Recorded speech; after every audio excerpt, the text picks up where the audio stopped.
Good morning. কেমন আছো সবাই? আশা করছি ভালো আছো, সুস্থ আছো। আমিও এখানে বেশ ভালো আছি। আবারও আরেকটা নতুন সকাল, নতুন দিন তোমাদেরকে সাথে নিয়ে শুরু করলাম। আজকের ব্লগটা সকাল থেকেই শুরু করে দিলাম। আশা করছি আজকের ব্লগটা তোমাদের ভালো লাগবে। তো এখন ঘড়িতে বাজে সকাল 9:30, আর এখন দেখো আমি চা করে নিচ্ছি। আজ অনেকটা সকালবেলায় উঠেছি, তখন ঘড়িতে বাজে প্রায় 6টার কাছাকাছি। তো সকালবেলায় যেহেতু ঘুম ভেঙে গেছে আর উঠেও পড়েছি, তো ভাবলাম যে চলো একটু ছাদে হাঁটাহাঁটি করে আসি। বেশিক্ষণ না, ওই আধ ঘন্টার মতো আর কি ছাদে হাঁটলাম, তারপরে নিচে এলাম, একটু বাথরুমে গেলাম, ফ্রেশ হলাম, তারপরে রান্নাবান্না বসিয়ে ফেললাম। তো এখানে দেখো রান্না হয়ে গেছে, আর রোহিতকে টিফিন প্যাক করে দিলাম। আজকে রান্নায় করেছিলাম আমের চাটনি আর পরুলে আলুতে তরকারি, ডাল আর ভাত। সো এখন ও চলে গেছে ডিউটি। আর এদিকে দেখো আমি সকালবেলায় পরোটা করেছিলাম আমার জন্য, 2টো পরোটা করেছিলাম, চা দিয়ে একটুখানি তরকারি নিয়ে জলখাবারটা সেরে ফেললাম। তো এখন দেখো আমি এঁঠো বাসনগুলোকে ধুয়ে নিচ্ছি।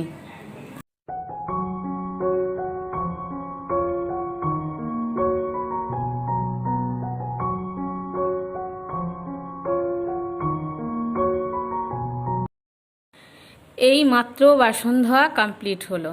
তো ভাবলাম যে রান্না বান্নার পর দেখবে রান্নাঘরের জিনিসগুলো একটু তেল চিটে বসে যায়, যেহেতু রান্না করার সময় তেলটা অনেকটাই ওড়ে। আর আমাদের বুঝতেই পারছো আমাদের ঘরে তো চিমনি নেই, সেই জন্য আর কি যে ঝাঁজ মশলা টশলার ঝাঁজগুলো চলে যাবে, তেলের ঝাঁজ। আমাদের কিন্তু ওই দেওয়াল, কৌটো এগুলোতেই তেলের ঝাঁজটা বসে। তো ভাবলাম যে চলো রান্নাঘরে রান্নাবান্না কমপ্লিট করার পর আমি এখন সব ডিব্বা পরিষ্কার করে নিচ্ছি।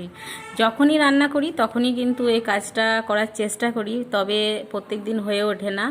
1-2 দিন পর পরই কিন্তু আমি চেষ্টা করি এই কাজটা করার। তাহলে কি বলো তো, এই যে ডিব্বাগুলো রয়েছে চিটচিট করবে না। যখন রান্না করব তখন দেখবে যদি এই ডিবাগুলো পরিষ্কার পরিচ্ছন্ন না থাকে, একেবারেই ধরতে ইচ্ছে করে না, তেল চিটচিট ভাব হাতের মধ্যে লাগে। তো চলো এখানে দেখো ভালো করে সব ডিবাগুলো হালকা শুকনো কাপড় দিয়ে মুছে নিলাম। আর এখন আমি নিজের জায়গায় ওদেরকে বসিয়ে দিচ্ছি, তারপরে আমি স্ল্যাবটাকেও পরিষ্কার করে নেব। বাট আজকে ভেবেছিলাম যে রান্নাঘরটা পরিষ্কার করব, কিন্তু হয়ে উঠলো না। কারণ কি বলো তো, আসলে হচ্ছে আমার মোবাইলে একেবারেই স্পেস নেই। আর মোবাইলে অলরেডি 2টো ভিডিও শ্যুট করে রাখা আছে, এডিট করতে পারিনি। এডিট হয়ে গেলে এগুলোকে আপলোড দিয়ে দেব, মানে ইউটিউবে আপলোড করার পরই আমি আবার নেক্সট ব্লগের জন্য যে ভিডিও শ্যুট করব সেটা করতে পারবো।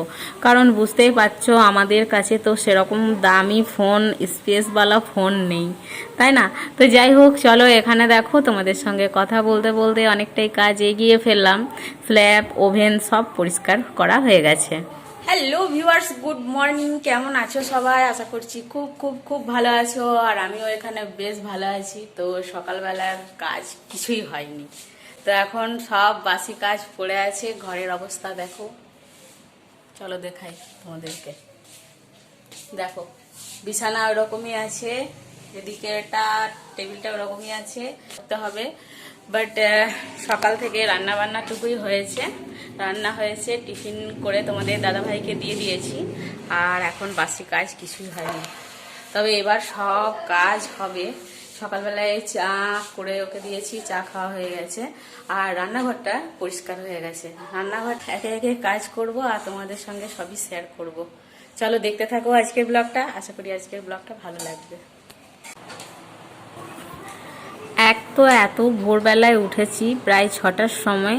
তারপর এতটা বাসন ধোয়া হয়েছে, কালকে রাতের বাসন রাখা ছিল, সেগুলো ধোয়ার পর কলে জল চলে এসেছে, জল ভরলাম, তারপরে রান্না করলাম। রান্না করার পর একটু জলখাবার খেয়ে অনেকটা টাইম রেস্ট নিয়ে আবারও তোমাদের সামনে চলে এলাম। তো চলো, এখন বাড়িতে কেউ নেই, বাড়ি একেবারেই ফাঁকা। অবশ্যই ভাড়াটিয়ারা আছে, বাট ভেতরে যারা ভাড়া থাকে তারা থাকে না, তাদের 3জনেরই ডিউটি। আর যে বাইরে থাকে ওই বউটা আছে। তো চলো এখানে দেখো বিছানাপত্র ঝাড়া হয়ে গেল, আর এখন আমি ঘরটাকে ঝাড় দিয়ে নিচ্ছি।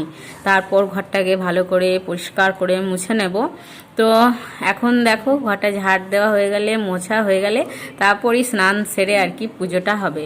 প্রত্যেক দিনই ভাবি যে তোমাদের সঙ্গে পুরো ঘরটা ঝাড় দেওয়া শেয়ার করব, কিন্তু যদি আমার ঘরের পুরো ঘর, দুটো রুম, রান্নাঘর, উপর বারান্দা, মানে সবগুলো যদি ঝাড় দেওয়া দেখাই না, পুরো মনে হয় 20 থেকে 25 মিনিটের ব্লগ হয়ে যাবে শুধু ঝাড় দেওয়াটা। সেজন্য আর কি টুকটাক টুকটাক কেটে কুটে তোমাদের সঙ্গে শেয়ার করছি। আর এখানে দেখো আমি চলে এসেছি একেবারে বাইরে, সিঁড়ি ঝাড় দেওয়া হয়ে গেছে। তবে আজকে আমাকে একটু ঘর দৌড়গুলো ধুতে হচ্ছে, আর এখন আমারই নাম্বার ধোয়ার আর কি। আমাদের ঘরে আর কি 3টে মেয়ে থাকে। অ্যাকচুয়াল আমি বাড়ি, আরও 2টো মেয়ে থাকে। সকালবেলায় একজন জল ভরে কলে, বিকেলে একজন জল ভরে। আর আমার ঘর, আমার দৌড়, আমাকে তো নিজের ঘর দৌড় পরিষ্কার করে রাখতেই হবে। তার জন্য আমি সিঁড়ি, ঘর, উঠোন এগুলো পরিষ্কার করি। তো এখানে দেখো আমি ঘরটা মুছে আর এদিকে চলে এসেছি সিঁড়ি, উঠোন ধোয়া টোয়া হয়ে চলে এসেছি স্নান সেরে পুজো করতে।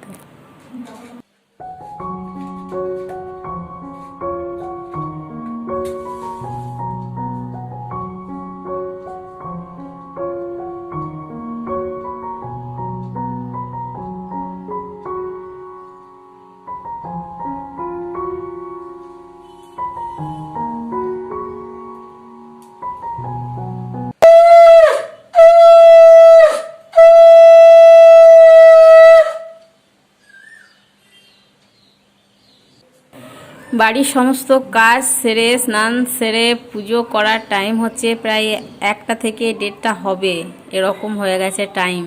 একা ঘরে কিন্তু এই একটা ঝামেলা, সকালবেলায় ভাবি যে আগে পুজোটাকে সেরে নেব, কিন্তু দেখো বাসি ঘর, বাসি বিছানা, বাসি কাজপত্র ছেড়ে না পুজোটা করা হয় না, বুঝেছো? তো যাই হোক, পুজো কমপ্লিট। তো চলো তোমাদেরকে এক ঝলক দেখিয়ে দিই আমার পুজো করার ঠাকুরের জায়গাটা।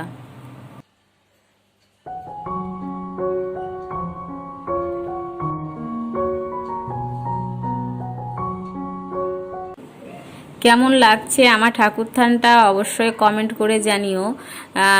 আর যদি ব্লগ ভিডিওগুলো আমার ভালো লেগে থাকে তাহলে লাইক করে দিও, প্রচুর পরিমাণে শেয়ার করে দিও এবং আমার চ্যানেলটাকে সাবস্ক্রাইব করে দিও। সো তোমরা তো দেখেছো সকালবেলায় কি রান্না করেছি। আর এদিকে ভাই 1টা-1:30টার সময় এসে আবার এই মাছ দিয়ে গেছে। তো ভাবলাম মাছের ডিমটা একটু রান্না করে নিই, মানে ভাজা করে নিই। পেঁয়াজ দিয়ে ভাজা খেতে আমার ভীষণ ভালো লাগে। আর মাছগুলোকে রেখে দেবো, মাছগুলো আর আজকে করব না, মাছগুলো পরের দিনে করব। তো চলো এখন আমি পেঁয়াজ দিয়ে মাছের ডিম আর মাছের তেলটাকে ভালো করে ভেজে নেব। আর এদিকে দেখো নুন হলুদ মাখিয়ে মাছটাকে আমি ফ্রিজের মধ্যে রেখে দেব। তো চলো, দেখতে কেমন লাগলো আজকের ব্লগটা অবশ্যই কমেন্ট করে দিও, ঠিক আছে? বিশেষ আর কিছু দেখাচ্ছি না।